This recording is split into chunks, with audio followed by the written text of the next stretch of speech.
کہ میں اس طرح آپ کے ائمہ سے تحریف کے اقوال پیش کروں گا، آپ لکھیں گے کہ یہ معصوم نہیں تھے بلکہ کافر تھے، کیونکہ تحریف کا قائل کافر ہے۔ لیکن وہ لوگ اس کے لیے قطعاً تیار نہیں ہوئے۔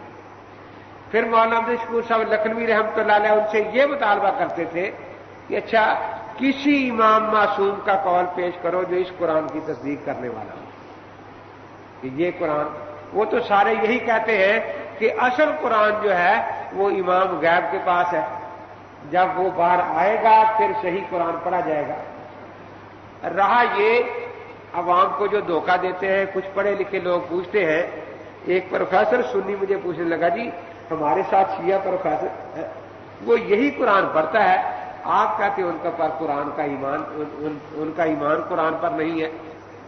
میں نے کہا وہ جو پڑھتے ہیں اس کے ان کی ائمہ نے بتا دیا ہے کہ اسی قرآن کی تلاوت کرو جو غلط ہے، کس لیے؟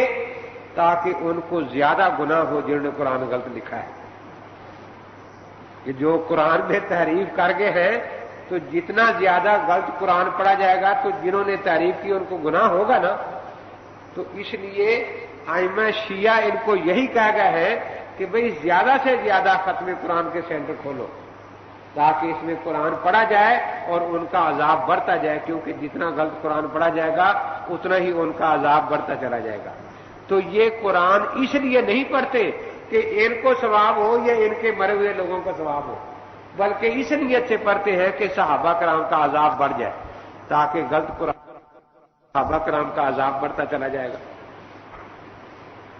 تو اسی طرح ان کی جو کتاب اصول کافی ہے اس میں باقاعدہ باب ہے، ایک باب کا نام ہے کہ صحیح قرآن صرف ائمہ کے پاس ہے جو اللہ کی طرف سے نازل ہوا تھا، اور یہ بھی لکھا ہے کہ حضرت علی کرم اللہ تعالی وجہ وہ قرآن پاک لے کر آئے مسجد نبوی میں اور صحابہ سے فرمایا کہ یہ وہ اصل قرآن ہے جو نازل ہوا ہے اللہ کی طرف سے، یہ لے لو۔ تو سارے صحابہ نے انکار کر دیا کہ ہم نہیں لیتے۔ حضرت علی کو غصہ آ گیا، فرمایا اب تم کبھی اس کو نہیں دیکھے گا۔ چنانچہ پھر وہ ایسا چھپایا کہ کبھی فرشتوں کو بھی وہ قرآن نظر نہیں آیا۔ ویسے کہتے ہیں کہ غار میں ہے وہ امام غیب کے پاس، اب وہ پتہ نہیں کہاں آئے گا، کب آئے گا اور دنیا کو قرآن پاک کی شکل دیکھنے نصیب ہوگی۔ اب اس کے آنے کا جو وقت ہے وہ یہ ہے کہ جس دن 313 مخلص شیعہ ہو جائیں گے نا دنیا میں، تو وہ سنیوں سے ڈرنا چھپا ہے نا بیچارہ۔ 313 مخلص شیعہ جس دن ہو جائیں گے اس وقت امام غیب باہر آ جائیں گے۔ تو اب اماموں میں ہوتی ہیں، نبیوں والی بھی اماموں میں ہوتی ہیں، لیکن اب دو ہی صورتیں ہیں، یا تو یہ شیعہ آپس میں ایک دوسرے کو مارنا شروع کر دیں تاکہ صرف 313 رہ جائے اور اس کو اطلاع ہو جائے کہ بس اب 313 ہی ہے، اس لیے نکل کر بیچارہ باہر آ جائے۔ آخر اس کو جا کے یقین دلائیں کہ ہم میں خلوص ہے، لیکن وہ سمجھتا ہے، آخر تجربہ کار آدمی ہے کہ علی کے ساتھ شیعوں نے کیا کیا، یہی کرتا تھے نا اپنے اماموں کے ساتھ۔ حضرت علی کا خطبہ موجود ہے نہج البلاغہ میں کہ تم نے میرے سینے کو پیپ سے اور دکھ سے بھر دیا ہے، کاش اگر امیر معاویہ مجھ سے سودا کر لے، وہ ایک آدمی سپاہی دے اور میں اس کے بدلے 1000 آدمی دے دوں تو میں سمجھوں گا کہ سودا سستا ہے۔ معاویہ جو کچھ اپنے فوجیوں کو کہتا ہے وہ اس پر عمل کرتے ہیں، اور یہاں یہ بات ہوتی ہے کہ جب کوئی چیز تقسیم ہونے والی ہوتی ہے سارے آگے ہوتے ہیں، اور جب میں جہاد کا ہوں سارے اٹھ کے بھاگ جاتے اور چلے جاتے۔ اور اتنے خطبے ہیں نہج البلاغہ میں ان کے خلاف۔ اسی طرح امام جعفر صادق رحمۃ اللہ علیہ فرماتے ہیں کہ میرے والد امام باقر رحمۃ اللہ علیہ کے پاس اگرچہ کافی شیعہ جمع رہتے تھے، لیکن کاش ایک بھی مخلص شیعہ ہوتا تو وہ سچا دین بتا جاتے اس کو۔ جو بڑے بڑے راوی ہیں، زرارہ ہے، ابو بصیر ہے، ان کا یہ حال تھا کہ ان کو بھی ائمہ پر اعتماد نہیں تھا۔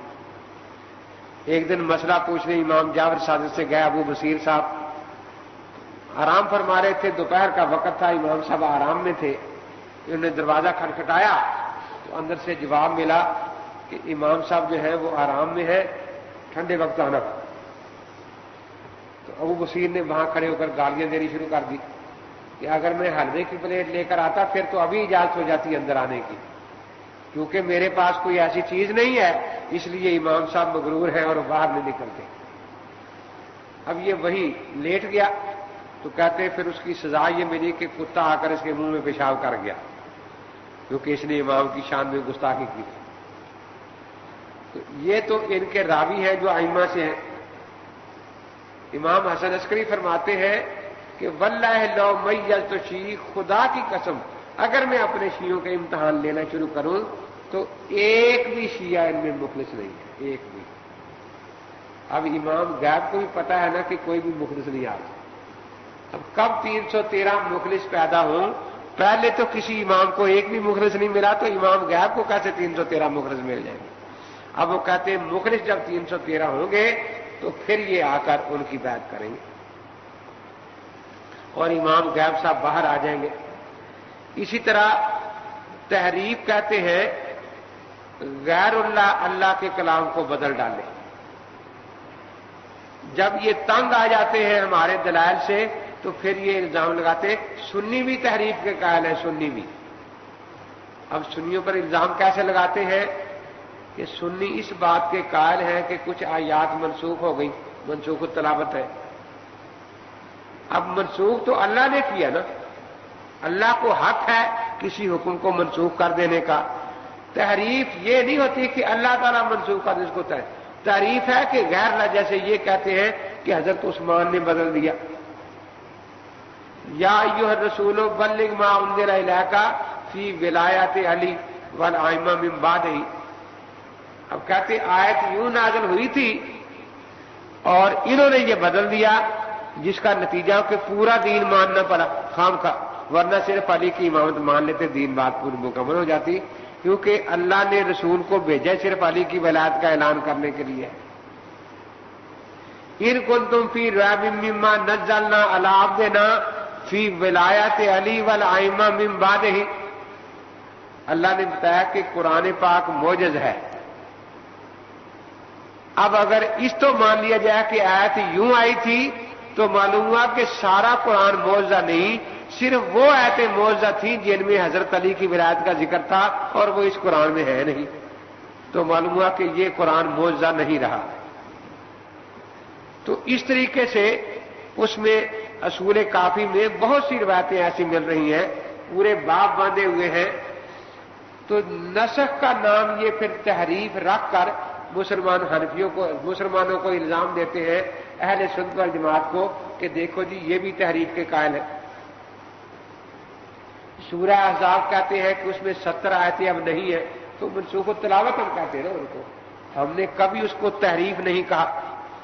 اسی طریقے سے یا پھر یہ کرتے ہیں کہ اختلاف قرات کی روایتیں اکٹھی کرتے رہتے ہیں کہ جی فلاں قاری نے ارجلکم پڑھا ہے اور فلاں قاری نے ارجلکم پڑھا ہے،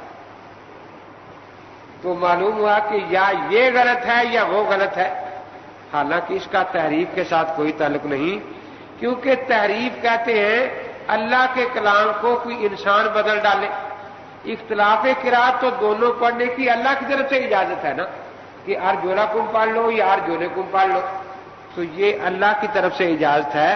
اس لیے اب یہ عوام کو دھوکہ دیتے رہتے ہیں، اختلاف قرات والی روایتیں اکٹھی کرتے رہتے ہیں یا نسخ والی باتیں اکٹھی کرتے رہتے ہیں اور ان کو تحریف کا نام دے کر پھر یہ سنیوں پر الزام لگاتے رہتے ہیں کہ دیکھو جی یہ سنی بھی تحریف کے قائل ہیں اور الٹا ڈانٹتے ہم کو رہتے ہیں۔ تو اس سے یہ بات واضح ہوگی۔ دو باتیں میں نے آج کے درس میں عرض کی، ایک تو صحابہ کرام کا مقام اہل سنت والجماعت کے ہاں کیا ہے، وہی جو قرآن پاک نے بیان کر دیا، اور رافضی جو ہے ان کے ہاں صحابہ کرام کا مقام کیا ہے۔ دوسرا یہ کہ قرآن پاک جو خدا کی آخری کتاب ہے، اس پر نہ شیعہ کا ایمان ہے اور نہ ہو سکتا ہے۔ اس پر میں نے وضاحت کر دی کہ شیعہ ہر قسم کی تعریف کے قائل ہیں کہ قرآن میں زیادتی بھی ہوئی، ایسی ایسی زیادتیاں کی گئی کہ